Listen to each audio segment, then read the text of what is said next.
Sejam bem-vindos a mais um vídeo do nosso canal. Eu sou André Bernardo, seu professor da Escola Bíblica Dominical. E nesta semana estamos estudando a lição de número 5, com o título A Promessa de Salvação. Este título, esta lição, faz parte da revista do quarto trimestre de 2024, com o tema As Promessas de Deus, confie e viva as bênçãos do Senhor, porque fiel é o que prometeu. O comentarista desta revista é o nosso pastor Elinaldo Renovar. Para você não perder nenhum conteúdo que nós postamos, inscreva-se em nosso canal, ative as notificações para você ser avisado quando postarmos um novo vídeo. Também dê o like no gostei e deixe o seu comentário. Faça parte da nossa classe. Vamos agora para a introdução da lição número 5, que diz: a salvação é um dos mais importantes temas das páginas da Bíblia, pois é a principal promessa de Deus para a humanidade. A doutrina bíblica da salvação leva-nos a conhecer quão grande é o amor de Deus para com o ser humano. É exatamente isso o que nos mostra o Evangelho de João, capítulo 3, em que estudaremos a promessa da salvação, sua natureza e perseverança. Vamos agora analisar o nosso mapa mental, onde nós apresentamos a estrutura da lição de uma forma que facilite a memorização, dos pontos, dos assuntos, e também é uma maneira de você seguir uma sequência cronológica aí para os seus estudos, para você que vai ministrar a aula. Então, o mapa mental ele é muito importante. Começando então do texto base, que é o texto áureo, que diz assim: na verdade vos digo que quem ouve a minha palavra e crê naquele que me enviou tenha a vida eterna e não entrará em condenação, mas já passou da morte para a vida. Evangelho de João, capítulo 5, versículo 24. Esta passagem diz claramente que aquele que ouve a palavra do Senhor e crê em Jesus Cristo, ele passa da morte para a vida. Mas por que da morte para a vida, se nós todos estamos vivos? Mas precisamos compreender que o homem, após a queda de Adão, o pecado entrou no mundo. Então toda a humanidade está fadada ao pecado, está fadada à morte. Mas quando aceitamos a Jesus, nós voltamos à origem, voltamos ao estado inicial, antes da queda, através de quem? De Jesus Cristo. Então passamos da morte eterna para a vida eterna. A leitura bíblica em classe iremos fazer no Evangelho de João, capítulo 3, do versículo 14 até o versículo de número 21. Eu peço a você que faça a leitura de forma pausada, buscando compreender cada palavra, cada frase, Leia todo o capítulo. Também procure ler em outras traduções para você ter mais compreensão do assunto.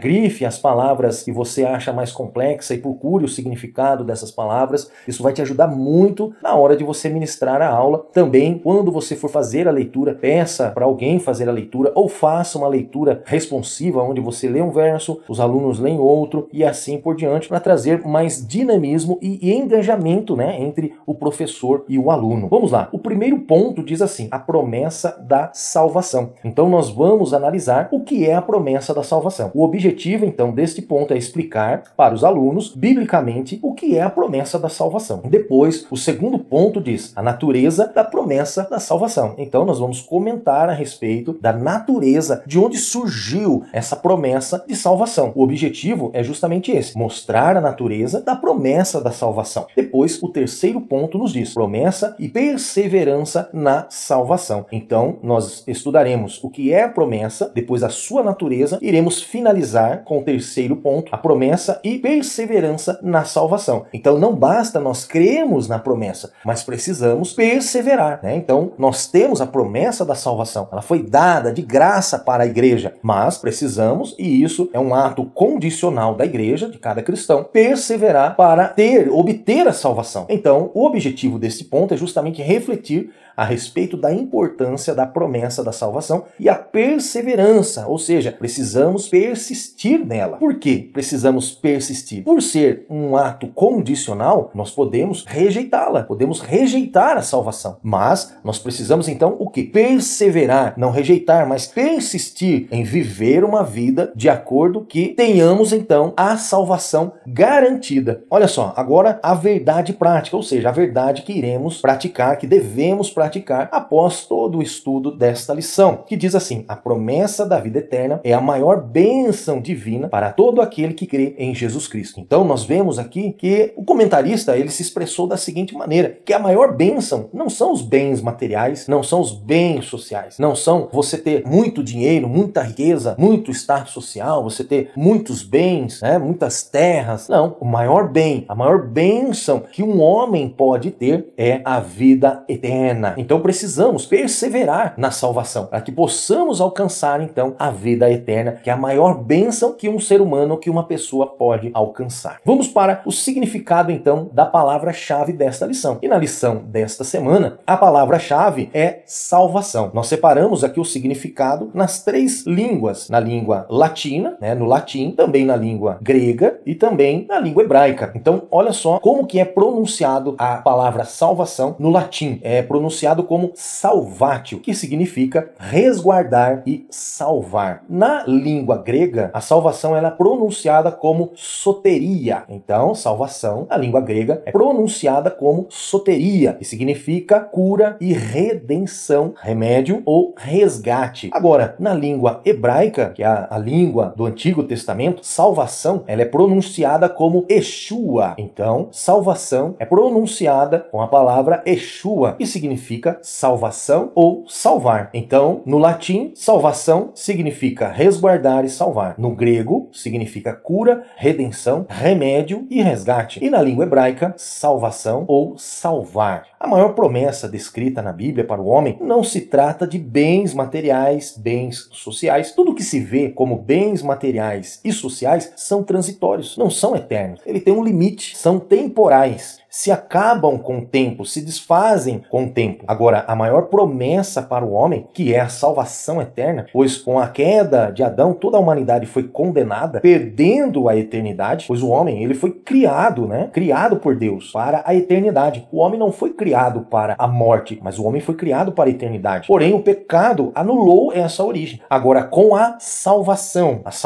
que nós obtemos através do sacrifício do nosso mediador, Jesus Cristo, traz de volta a origem humana, sem pecado e uma eternidade novamente. Então, através da salvação pelo nosso Senhor Jesus Cristo, todo homem, sem acepção de quem seja, né? Sem acepção alguma, todo ser humano conseguirá voltar à sua origem. E qual origem? Origem eterna, sem pecado, sem mácula, que não tem fim. Por isso, é de extrema importância nós compreendermos o que é essa promessa, a natureza e a perseverança nesta salvação.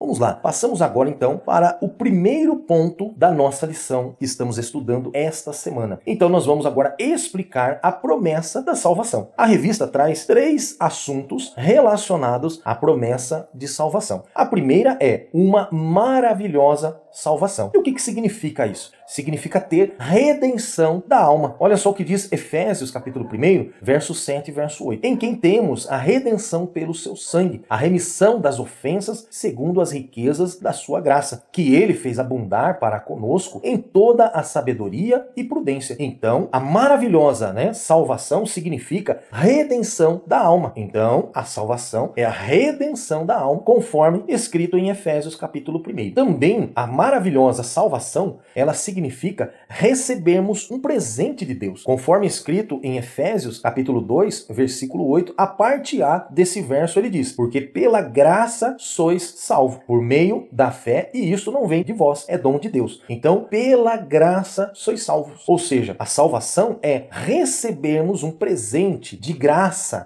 Um presente, geralmente, você não espera por ele, O presente, quando você recebe um presente de alguém, você não está esperando que aquela pessoa lhe dê esse presente. A salvação é um presente de Deus para a humanidade. Por isso que Efésios capítulo 2 ele diz: porque pela graça sois salvos. Ou seja, pelo presente que eu estou te dando, que é a salvação. O segundo assunto relacionado à promessa de salvação é a obra de salvação. E o que é a obra de salvação? É o resultado da providência divina. Então, a salvação é um resultado da providência divina, conforme escrito em Efésios capítulo 2, verso 8, mas a parte B. Olha só o que diz: porque pela graça sois salvos por meio da fé, e isto não vem de vós, é dom de Deus. Ou seja, nós não temos mérito algum para alcançar a salvação, pois nós não temos condições de alcançar a salvação, mas é dom de Deus, ou seja, é algo que Deus nos concedeu. Então é uma providência divina, não é uma providência humana, pois o homem não tem como se salvar, não tem poder para se salvar, se não for de Deus. Então Deus que anuncia, Deus que promete e Deus que cumpre com a promessa da salvação. O terceiro ponto, relacionado ao que é a promessa de salvação, é o Salvador. Ou seja, quem poderia ser o Salvador para nos conceder a salvação? Nós vemos em Romanos capítulo 5, verso 17, nos dizendo: porque se pela ofensa de um só a morte reinou por esse, muito mais os que recebem a abundância da graça e o dom da justiça reinarão em vida por um só, Jesus Cristo. Então, o pecado, quando ele entrou no mundo, ele entrou por uma pessoa. E somente por uma pessoa seria possível alcançarmos a salvação. Mas uma pessoa sem pecado não poderia ser uma pessoa qualquer. Teria que ser uma pessoa sem pecado. Então, o Senhor planejou a salvação desde o início do mundo através de Jesus Cristo, que veio a essa terra sem pecado para nos conceder a salvação. Então, quem poderia ser o Salvador? Somente um homem sem pecado. E esse homem é quem? Jesus Cristo. A salvação, ela também foi um ato de amor. Então, além da salvação ser somente por uma pessoa sem pecado, a salvação, ela foi um ato de amor para com a humanidade, para com a criatura que Deus havia criado. Olha só o que diz João, capítulo 3, versículo 16. Porque Deus amou o mundo. Por ele amar o mundo, deu seu Filho unigênito para que todo aquele... Então aqui nós já compreendemos que não é para um povo, para uma denominação, para uma igreja, para um país, para uma nação, para uma raça específica. Não. Aqui a palavra do Senhor está sendo explícita nos dizendo que Deus amou o mundo de tal maneira que deu seu Filho unigênito para que todo aquele, todos estão inseridos, todo aquele que nele crê não pereça, mas tenha a vida eterna. Então a salvação foi um ato de amor do nosso Deus pela sua criatura, pelos seus filhos, que somos nós, a humanidade, eu, você, todos nós. A salvação foi um ato de amor.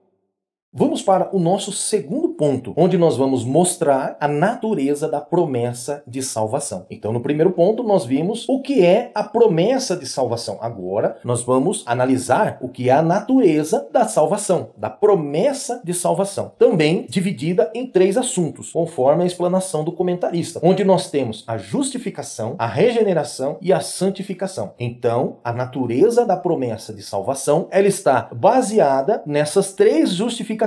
A santificação significa o quê? Significa ser livre de culpa. Quando nós somos justificados, nós estamos livres de toda a culpa. Repetindo, todo homem, toda a natureza humana vive em pecado, sem ter condições próprias de se justificar. Ou seja, de ficar livre do pecado, de ficar livre da culpa. Olha só, mas a salvação nos concede a justificação, nos dando a oportunidade de ficarmos livres da culpa. Olha só o que diz Atos, capítulo 3, verso 19. Arrependei-vos, pois, e convertei-vos, para que sejam apagados os vossos pecados. Então nós precisamos nos arrepender e precisamos nos converter para que sejam apagados os nossos pecados e para que venham assim os tempos do refrigério pela presença do Senhor. Também dentro da justificação, esta argumentação diz que nós, além de sermos livres da culpa, nós também seremos limpos de todas as transgressões. Então, quando nós alcançamos a promessa da salvação, nós somos limpos de todas as transgressões. Nós somos livres de toda a culpa, livre de todas as transgressões. Olha só, Romanos capítulo 5, verso 1 diz: tendo sido, pois, justificados pela fé, temos paz com Deus, por nosso Senhor Jesus Cristo. Então, todas as transgressões que estavam sobre os nossos ombros foram limpos através do quê? Da justificação pela fé em Jesus Cristo, nosso Salvador. Ainda, falando da natureza da promessa de salvação, nós temos agora a regeneração. Então, quando nós alcançamos a salvação através de Jesus, nós somos justificados, livres de culpa, limpos das transgressões e agora nós somos regenerados. E a regeneração é o quê? É o novo nascimento. Olha só o que diz João, capítulo 3, versículo 5. Quando Nicodemos vai até Jesus para discutir a respeito do novo nascimento, Jesus então explica para ele qual era o conceito da regeneração salvação através do novo nascimento. Olha só o que diz, Jesus respondeu, na verdade te digo que aquele que não nascer da água e do Espírito não pode entrar no reino de Deus. Aqui nós vemos claramente, para que nós possamos ser regenerados, nós precisamos nascer novamente. E de que forma? Através da água e do Espírito. A água simboliza vida, simboliza renovação, simboliza fertilidade, né? Então a água, ela tem esse simbolismo. Também, biblicamente, ela pode simbolizar a palavra do Senhor, pode simbolizar o evangelho, também pode simbolizar a conversão. A água também, ela simboliza o Espírito Santo. Então, Jesus está explicando para Nicodemos que se ele quiser entrar no reino de Deus, alcançar a salvação, ele precisaria nascer novamente. E nascer de que forma? Da água e do Espírito. Caso contrário, não é possível alcançar a salvação e entrar no reino de Deus. Então, nós vemos aqui a natureza da salvação está fundamentada na regeneração, que é o novo nascimento. E a regeneração é a transformação de dentro para fora. Este novo nascimento, ele é a transformação de dentro para fora. Olha só, 2 Coríntios capítulo 5, verso 16 e 17 diz: assim que daqui por diante a ninguém conhecemos segundo a carne, e ainda que também tenhamos conhecido Cristo segundo a carne, contudo agora já não o conhecemos deste modo. Assim que, se alguém está em Cristo, nova criatura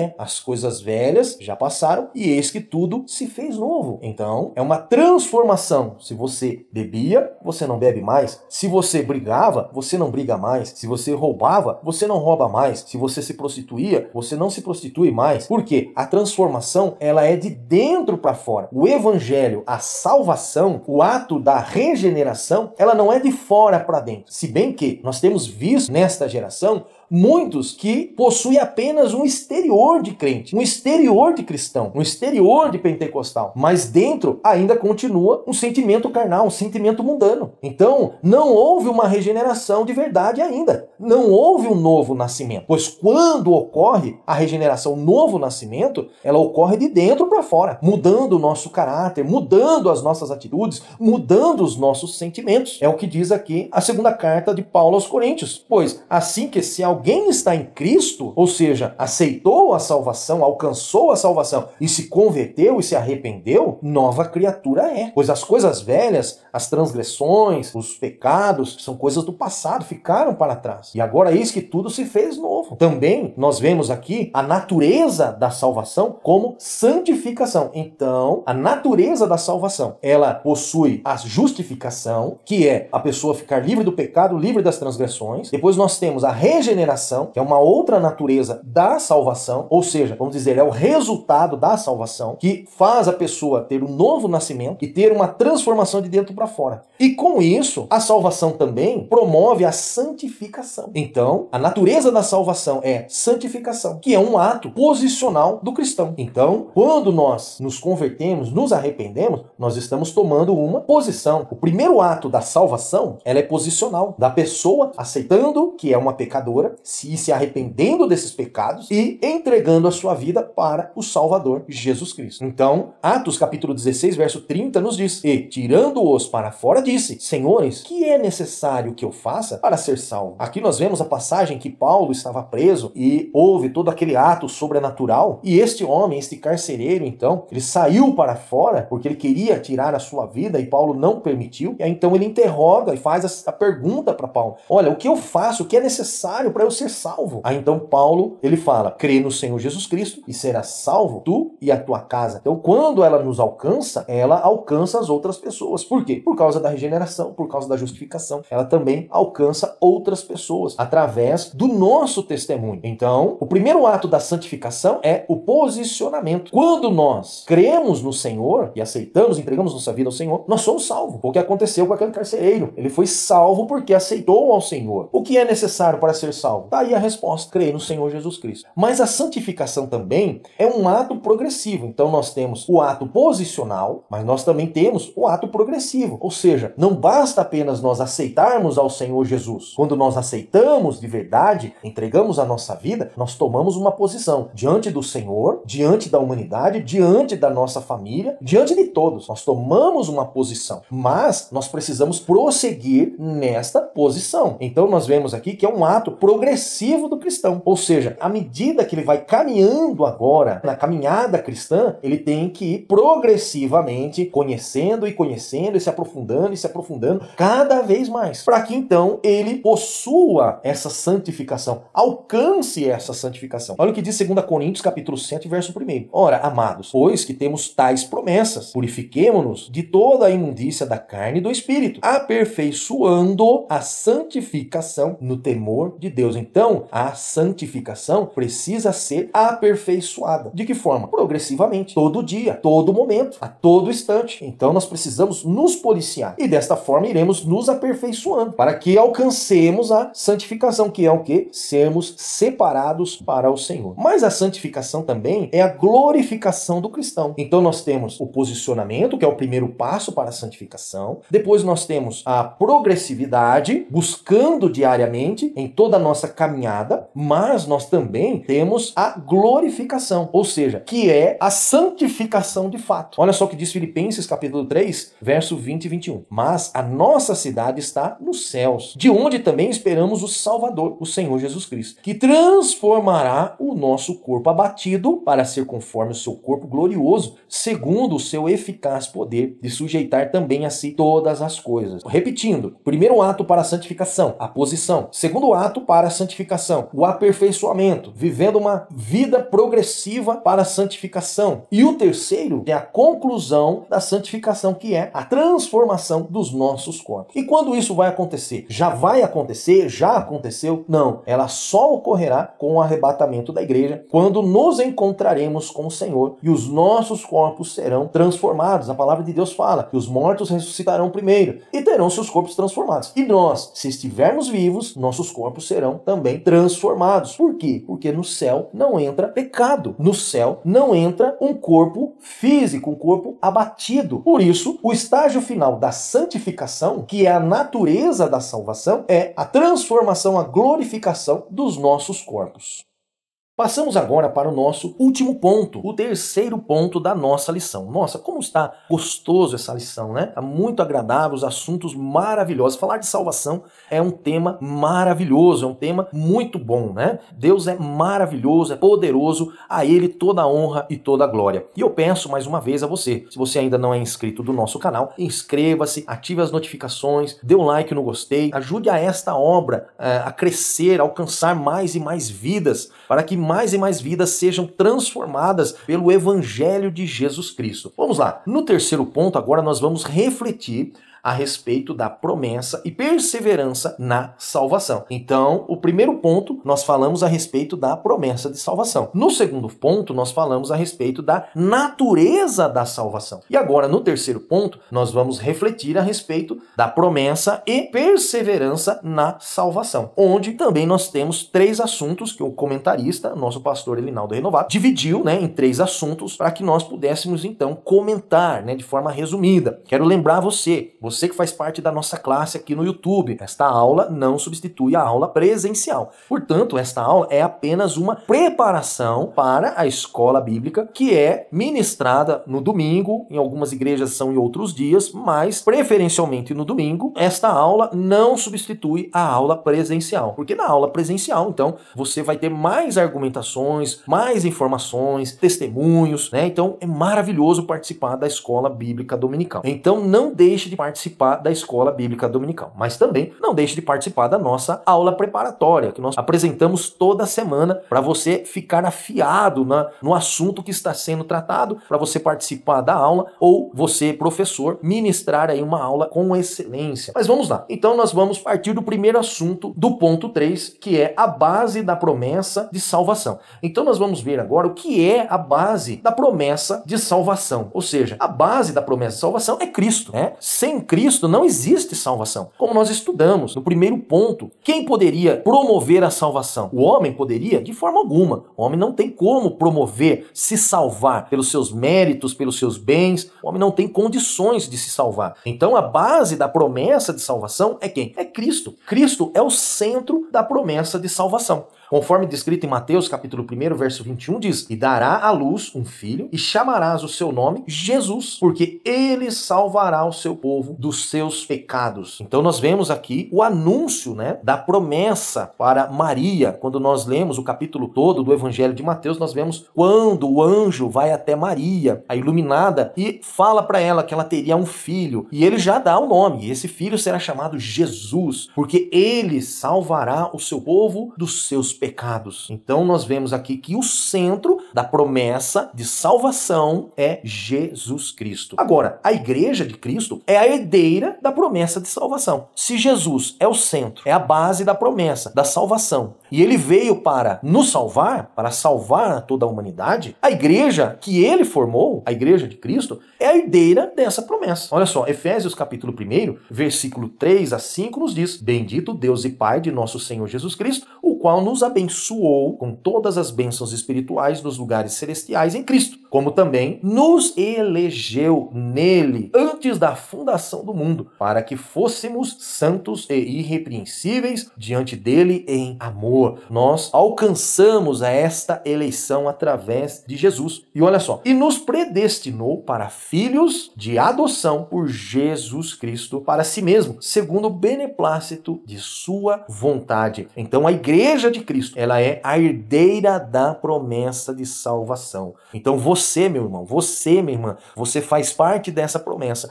Você é herdeiro desta promessa. E olha só, nós precisamos também analisar o seguinte: em relação à promessa de salvação, nós precisamos então perseverar, lutando contra o quê? A apostasia individual. Porque o que é apostasia? Apostasia é você rejeitar a palavra de Deus, rejeitar o evangelho de Jesus, rejeitar a vontade do Senhor. Isto é apostasia. E muitos são aqueles que estão dentro das igrejas, mas estão rejeitando a palavra de Deus. Por quê? Porque ela quer um evangelho fácil. Ela quer um evangelho que condiz com os seus prazeres carnais, com os seus desejos, né? Muitas igrejas, infelizmente, pensam porque nós estamos vivendo na graça, então tudo pode. Não, nós estamos vendo aqui, analisando, estudando, para se obter a salvação, nós precisamos prosseguir, nós precisamos nos aperfeiçoar a cada dia. Mas se não houver uma mudança, uma transformação, um novo nascimento, como que nós vamos alcançar a salvação? Então nós precisamos tomar cuidado com a apostasia, cuidado com aquilo que nós estamos pensando e analisando, será que é da vontade de Deus? Será que estamos realmente fazendo a vontade de Deus ou estamos fazendo a nossa vontade? Olha só, a apostasia individual, o que é? A salvação como graça é incondicional. Então nós precisamos analisar o seguinte: a salvação, ela por ser gratuita, é um dom de Deus, é um presente de Deus, ela é incondicional. Ou seja, ela não está condicionada nas minhas atitudes. Por quê? Porque eu não tenho. Se fosse pelos meus méritos, de forma alguma eu conseguiria a salvação. Então, ela é incondicional porque ela é um presente de Deus para a humanidade, pelo amor que Deus teve pela humanidade. Olha só o que diz Efésios capítulo 2, verso 8. "Pela graça sois salvo." Então, pela graça, nós fomos salvos. E a graça é o quê? É um ato incondicional que eu não estou esperando. Mesmo eu não atendendo às expectativas, eu alcancei essa graça. Mesmo sem atender às expectativas, mas eu alcancei a salvação. Então, nesse quesito, a salvação é incondicional. Mas a apostasia faz com que, por causa da graça, eu falo, não, mas se a salvação ela é de graça, então, independente se eu mudar ou não mudar de vida, a graça é a graça. A salvação está à minha disposição a qualquer momento. Isso é apostasia. Isso é rejeitar o que a verdade está nos ensinando. A verdade é totalmente diferente disso. Por quê? Porque nós precisamos perseverar, nós precisamos mudar de vida, precisamos passar pelo novo nascimento, que é a regeneração. Precisamos nos santificar. Então,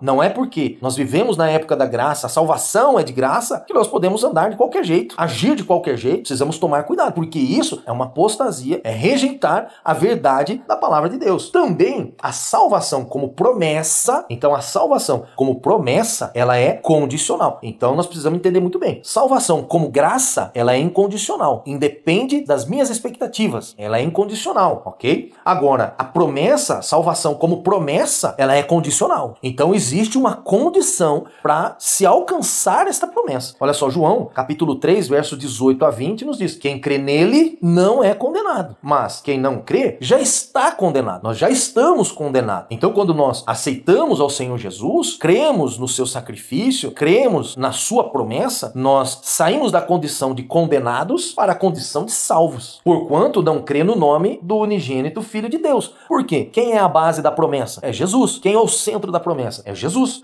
E a condenação é esta, que a luz veio ao mundo, e os homens amaram mais as trevas, olha aí, apostasia, amaram mais as trevas do que a luz, porque as suas obras eram más, porque todo aquele que faz o mal aborrece a luz. Por quê? Porque a luz e trevas não tem relação, luz e trevas. Ou é luz ou é trevas. Porque todo aquele que faz o mal aborrece quem? A luz. E não vem para a luz. Ou seja, quem está em pecado, quem está vivendo no pecado, ele não consegue ir para a luz. Lógico que o Espírito Santo é que convence o homem. Convence o homem do quê? Do pecado. Porque ele está nas trevas e, estando nas trevas, ele não enxerga a sua situação. Então somente a luz, ou seja, somente o Espírito Santo é capaz de trazer luz na escuridão para que ele enxergue a sua situação de pecado e aí então, sendo convencido disso, mudar a sua vida, aceitando a Jesus. É o que o verso diz. Porque todo aquele que faz o mal aborrece a luz e não vem para a luz, para que as suas obras não sejam reprovadas. Então, você tem a pessoa em pecado, vivendo no pecado, que é a mesma coisa que está em trevas. Então ela faz o mal, mas ela estando em trevas não enxerga isso. Para ela, ela acha que ela está fazendo bem, que ela está agindo certo.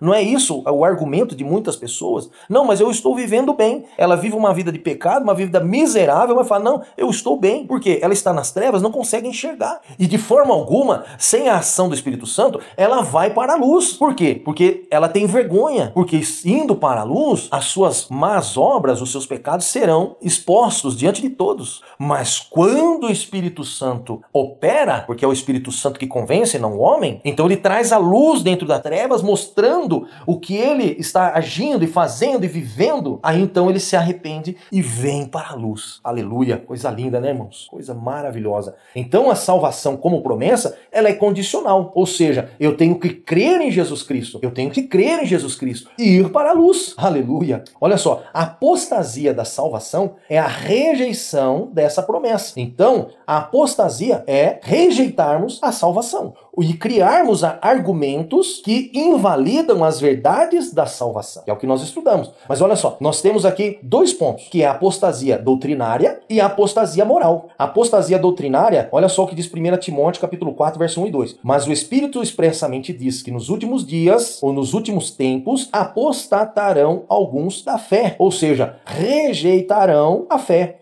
dando ouvido a espíritos enganadores. Como eu falei. Não, porque nós estamos vivendo na graça. Então não precisa ser assim. Eu não preciso ser tão santo assim. Eu não preciso ser separado assim. Não, eu posso fazer isso, posso fazer aquilo. Eu posso ter uma vida dupla, que não tem problema. A salvação é de graça. Mas a palavra de Deus está dizendo, olha só, que estas pessoas estão apostatando da fé, dando ouvido a espíritos enganadores e a doutrinas de demônios, pela hipocrisia de homens que falam mentiras. Estão te enganando e você está se deixando enganar, tendo cauterizado a sua própria consciência. O que é cauterizar a consciência? É você achar que está tudo certo. É apostasia doutrinária. Por quê? Porque a palavra de Deus é contra isso. É contra o aborto, é contra a legalização das drogas, é contra a eutanásia. Então nós precisamos entender que existe esta apostasia doutrinária, mas tem também a apostasia moral. Em 1 Timóteo capítulo 6, verso 10 e verso 11, olha o que ele nos diz a respeito da apostasia moral. Porque o amor ao dinheiro é a raiz de toda espécie de males. E nessa cobiça, alguns se desviaram da fé. Ou seja, muitos que estão preferindo mais ser rico, buscar riquezas, do que a palavra de Deus, do que viver uma vida para Deus. Não, eu não posso ir à igreja porque eu estou trabalhando. Não posso isso por causa daquilo. Eu não posso dar o dízimo porque estou enriquecendo o pastor. Eu não posso ajudar o necessitado porque eu tenho que pensar em mim primeiro. Ou seja, você está dando lado aos seus desejos e achando que isso está correto, do que em realizar a vontade de Deus. Olha só, e nessa cobiça alguns se desviaram da fé e se transpassaram a si mesmo com muitas dores. Ou seja, se entregaram ao pecado, ao erro. Por conta disso, vivem uma vida de dores. Olha só, mas tu, ó homem de Deus, foge destas coisas. Tome cuidado. Isso é uma forma de você estar rejeitando a palavra de Deus, rejeitando a salvação. Olha só, e ele vai, mas tu, ó homem de Deus, foge destas coisas e segue a justiça, a piedade, a fé, o amor, a paciência e a mansidão. Então nós precisamos seguir essas diretrizes da palavra de Deus e não viver uma vida para o dinheiro, para o status social, para nós finalizarmos, a promessa e a perseverança na salvação. Nós precisamos entender a promessa e segurança da salvação. Então nós precisamos entender que promessa e segurança de salvação quer dizer o quê? Que é a certeza consoladora do cristão. Então a promessa de salvação e a segurança da salvação, ela é a certeza de todo cristão. É uma certeza consoladora. Ela nos consola. Essa promessa nos consola diante dos problemas, diante de toda essa incerteza que nós estamos vivendo hoje, diante de toda essa hipocrisia que estamos vivendo hoje, diante de todas falsas narrativas que nós estamos presenciando nos nossos dias, tentando destruir a família, tentando destruir a igreja, tentando apagar a chama do Espírito Santo. Então, a salvação, a promessa de salvação, ela é uma certeza consoladora, nos dando segurança. Olha só, Filipenses capítulo 1, verso 23 diz, mas de ambos os lados estou em aperto. Paulo falando aos filipenses, de ambos os lados estou em aperto, tendo desejo de partir e estar com Cristo, porque isto é ainda muito melhor. Paulo está explicando aos filipenses que em vários momentos ele esteve em aperto e ele desejou partir, desejou estar com Cristo, porque isto ainda é muito melhor. Paulo está dizendo que esta vontade de querer estar com Cristo é o que lhe trazia consolo pelas aflições que ele sentia. Em muitos momentos de querer, desejar partir deste mundo, ele sabendo de que um dia ele se encontraria com o Senhor Jesus, isso trazia consolo, trazia contentamento. Então, nós entendemos que a promessa de salvação é uma certeza consoladora, que mesmo estando em problemas e em dificuldades, nós temos a certeza de que estaremos com o Senhor Jesus Cristo. Também a promessa e segurança de salvação é uma certeza imediata. Olha só, 1 João capítulo 5, verso 13 nos diz, estas coisas vos escrevi a vós, os que credes no nome do Filho de Deus, para que saibais que tendes a vida eterna e para que creiais no nome